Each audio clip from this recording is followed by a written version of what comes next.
Assalamualaikum warahmatullahi wabarakatuh. Selamat pagi anak-anak. Sudah siap belajar ya? Dapat hari ini? Yuk kita belajar. Tema 2, selalu berhemat energi. Subtema 1, sumber energi. Pembelajaran kelima. Ayo kita pelajari lebih lanjut.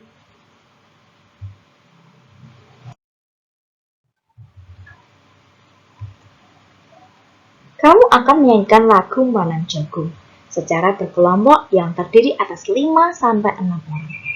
Perhatikan lagi penjelasan tentang tempo dan tinggi rendahnya nada. Setiap kelompok akan tampil secara bergiliran.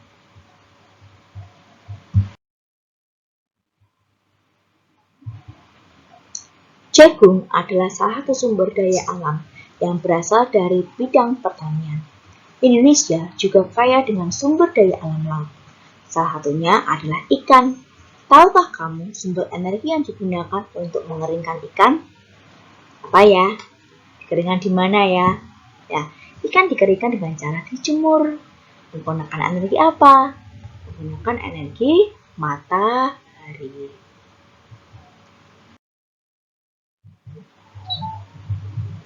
Sumber energi apa yang digunakan untuk mengeringkan ikan? Jadi sudah jelaskan, yaitu menggunakan energi matahari. Nah, ini proses pengeringan ikan. Nah, dijemur ya, para petani ikan, nelayan ini ya. Kemudian dia mengeringkan ikannya.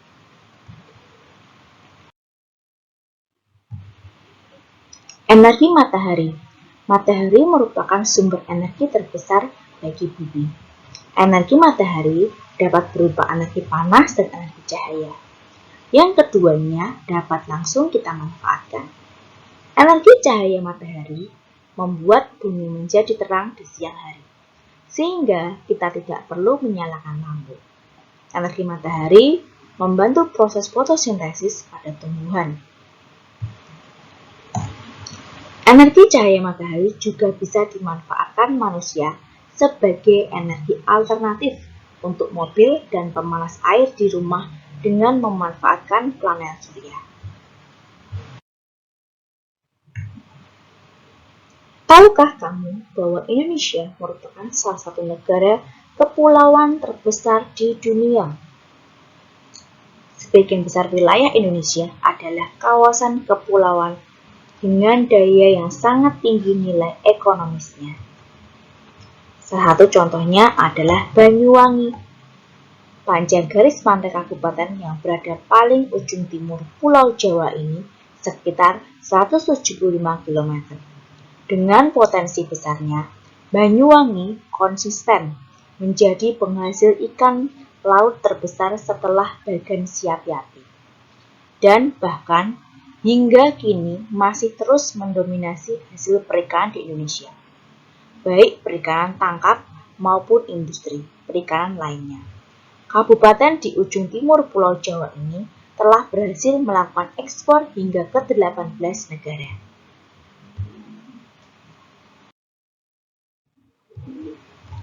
Sistem pengalengan sudah cukup maju, ditambah lagi industri besar di Pelabuhan Muncar, Banyuwangi terus berkembang.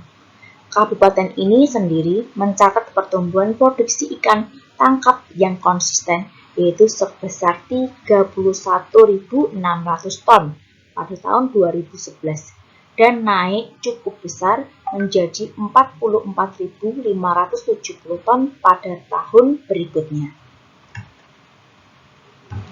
Pada tahun 2013, produksi ikan tangkap Banyuwangi mencapai 49.539 ton. Dengan jenis ikan tangkap terbanyak adalah ikan layang dan ikan lemuru. Dalam bidang perikanan, Banyuwangi menyerap banyak tenaga kerja, mulai dari nelayan, pekerja, industri perikanan, hingga industri rumahan.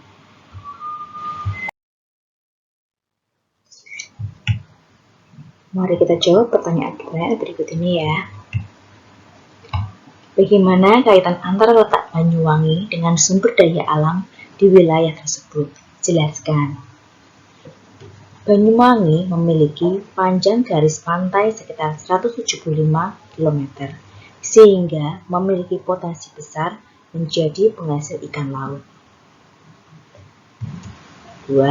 Bagaimana kaitan antara sumber daya alam dengan kehidupan masyarakat Banyuwangi? Jelaskan.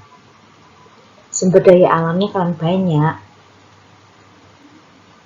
sehingga menjadi industri yang besar, juga banyak menyerap tenaga kerja, misalnya nelayan, pekerja industri perikanan, hingga industri rumahan. Yang ketiga, bagaimana dengan wilayah tempat tinggalmu? Apa saja sumber daya alam yang dimiliki oleh kabupaten atau kota tempat tinggalmu?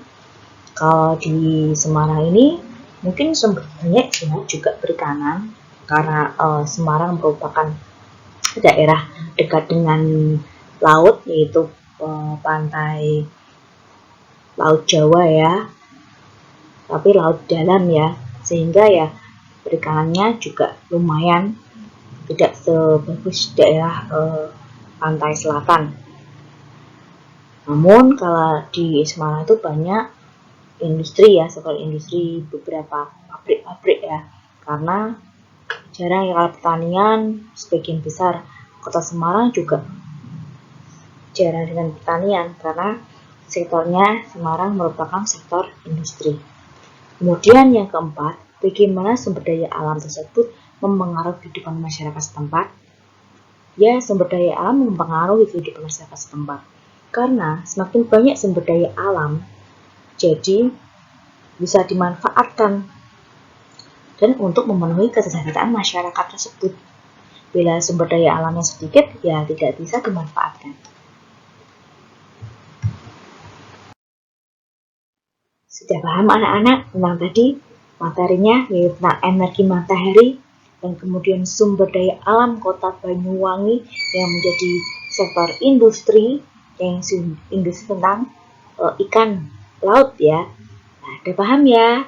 Nah, demikian pembelajaran pada pagi hari ini. Tema 2, selalu berhemat energi. Subtema 1, sumber energi pembelajaran kelima. Wassalamualaikum warahmatullahi wabarakatuh.